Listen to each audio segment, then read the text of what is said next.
गोत्र सिस्टम पे आपने टच किया था थोड़ा, ये गोत्र सिस्टम अभी तक भी है। तो इसका क्या हिस्टोरिकल बैकग्राउंड है और इसका क्या इम्पोर्टेंस है मेवात समाज में? ये बहुत ही जुझारू कौम रही है, बहुत लड़ाकू, बहुत बहादुर, जिनके बारे में परसेप्शन ये है कि ये डाकू, चोर, लुटेरे, जाने क्या क्या लोग, अंग्रेज़ों ने भी कहा है, पर्शियंस ने भी कहा है, तमाम सारी चीज़ें इनके बारे में सही कहा है। लेकिन ये सारी बातें वो इसलिए एक फ्रस्ट्रेशन में कह रहे हैं क्योंकि वो कहने वाले एडमिनिस्ट्रेशन से जुड़े हुए हैं जो यहाँ इनके खिलाफ लड़ाई लड़ रहे थे, है ना। इसलिए वो तो कहेंगे ही ऐसे हैं वैसे हैं, बिल्कुल। लेकिन हकीकत देखा जाए तो ये बहादुर कौम थी, बहादुर लोग थे। जब यहाँ पे कुछ पैदा ही नहीं होगा तो डेफिनेटली वो कुछ ना कुछ करेंगे ही, छीनेंगे, पेट तो भरना उनको। और ऊपर से सरकार लगान पे लगान बढ़ाई चली जा रही है।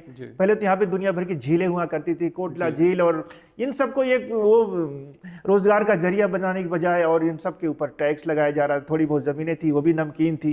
तो यहाँ के लोगों का बागी होना एक रीजन है, इकोनॉमिक रीजन है सबसे बड़ा।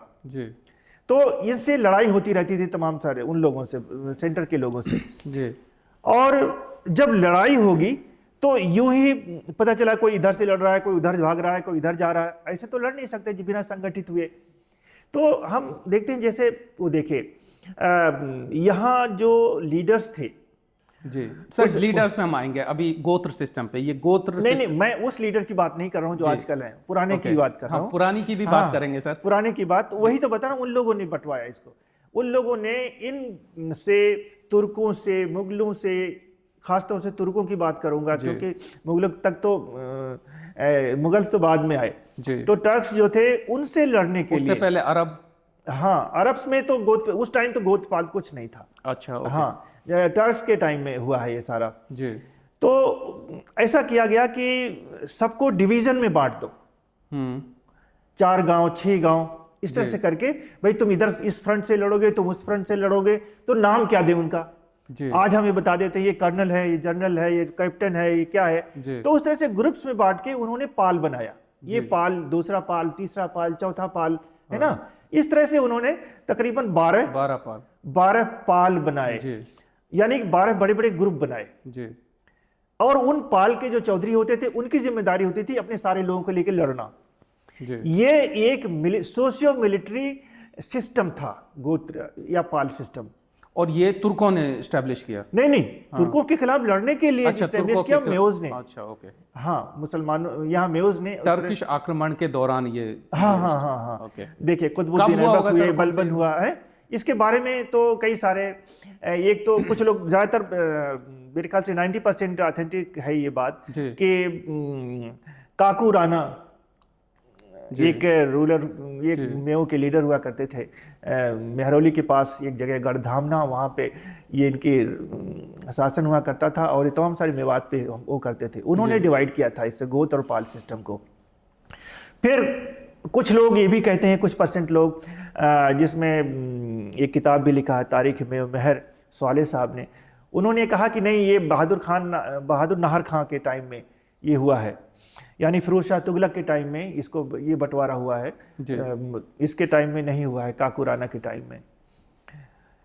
कुछ लोग कहते हैं कि जैसे एक है तज़किरा सूफिया मेवात, उसमें कहा गया है कि कुतुबुद्दीन ऐबक के टाइम में कुछ लोगों ने, मुसलमान एक बहुत बड़े औलिया थे, हम सवार, उनको भेजा तो 5 पालों ने इस्लाम एक्सेप्ट किया, फिर बाद में 7 पालों ने एक साथ, यानी 12 पाल इस तरह से। लेकिन इसमें कोई दम नहीं लग रहा मुझे इनकी बातों में, ये मौलाना जो थे।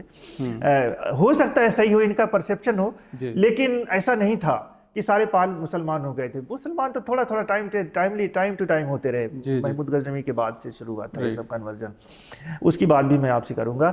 लेकिन ये है कि ये इस तरह से ग्रुप्स में बने, काकू राणा के कह लीजिए या बलबन के टाइम का कह लीजिए, क्योंकि बलबन के टाइम में आक्रमण 3 बड़े बड़े हमले हुए जिसमें लाखों मेवाती मारे गए थे। बलबन ने तो बहुत जुल्म किया, अगर आप तो उसी से बचने के लिए, उसी के खिलाफ लड़ने के लिए इन्होंने ग्रुप्स बनाए थे। यानी यूं समझिए अपनी फौज को 12 हिस्सों में बांट दिया, है ना। तो अब जब जैसे जैसे पॉपुलेशन बढ़ती गई, उनमें से भी बाइफर्केशन हुआ जो गोत्रा कहलाया। और एक और ये जो गोत्र है ना, पाल तो उन्होंने बना लिया, ये गोत्र चूंकि ये बहादुर थे, इंडियन सोसाइटी में इनको एसिमिलेट होना था, इनको इंटरमिंगल्ड होना था, तो पुराने लोग से अब बने क्या, सवाल उठता है। ये तो आए हैं बाहर से, लेकिन अब किस में शामिल हों? क्षत्रिय लोग अपने में शामिल नहीं होने देंगे, उन्होंने हिंदुओं को नहीं शामिल होने दिया, यानी वो राजपूत अपने आप को कहलाए। जो इन्वेडर्स थे एंशिएंट पीरियड के, शक, हूण, कुषाण, आखिर वो कौन थे? ये तो बाद में राजपूत बन गए, है ना। तो उन्होंने जब क्षत्रियों ने इन राजपूतों को नहीं लिया, अपना नाम देना पड़ा इन्हें राजपूत, तो ये मुसलमान इनको क्यों लेते? तो इसलिए उन्होंने उनके नाम पाल जो है, सॉरी, गोत्रों के नाम, जैसे कुछ ब्राह्मणों से गोत्र उठाए, कुछ मीनाओं से लिए, कुछ क्षत्रियों से लिए, कुछ अपने बनाए, इस तरह से गोत्रों का नाम दिया इन्होंने।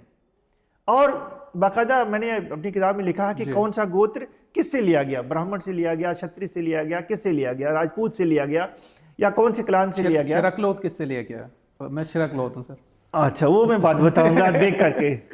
हाँ, वो है मेरी बुक में, जो आपके पास बुक है उसमें सारा डिटेल लिखा हुआ है। तो ये सारा इस तरह से। तो ये गोत्र सिस्टम रहेगा सर, या इस पे भी कुछ रिफॉर्म होगा, कुछ जागरूकता आएगी लोगों में? और इसको भी क्योंकि गोत्र सिस्टम आपको पता है कि अपने गोत्र में शादी नहीं करते हैं, अब खत्म हो रहा है, धीरे धीरे खत्म कर रहे हैं। लेकिन गोत्र सिस्टम से नुकसान भी नहीं है कोई ना जी। ये सिर्फ ये अब उसमें यूज होता है, या तो शादियों में होता है या इलेक्शन के दौर में होता है। पॉलिटिकल लीडर्स यूज करते हैं, अदरवाइज तो इसका यूज करते हैं या मिसयूज करते हैं? मिसयूज करते हैं। हाँ, राइट। तो इस तरह से गोत्र और पाल सिस्टम है और चल रहा है, और इसे छोड़ने के लिए कोई भी राजी नहीं है। हालांकि अब देख रहे हैं हम लोग, वो गोत्र को अवॉइड करके लोग शादियां कर रहे हैं। जो यहाँ नहीं है मेवात में, वह मेव जाहिर है हिंदुस्तान के अलग अलग हिस्सों में फैले। जब ये मुसलमान हुए तो यहाँ पे बहुत सारे लोगों ने, खासतौर से महमूद गजनवी के टाइम में सैयद सालार मसूद गाजी जो थे, उन्होंने यहाँ पे हमला किया, और उनकी सेना में बहुत सारे लोग भर्ती हुए और मुसलमान बने। शुरुआत मुसलमान बनने की वही हम कह सकते हैं मेवात में। और फिर ये बहराइच तक, आज सैयद सालार मसूद गाजी का मज़ार बहराइच में है। लेकिन यहाँ भी तबलीग मूवमेंट शुरू होने से पहले, या तबलीग का जोर जब ज़्यादा नहीं था, तो बाकायदा उनका झंडा हफ्तों तक हर गांव में रहता था और पूजा जाता था, पूजते थे उनका सैयद सालार मसूद। क्यों?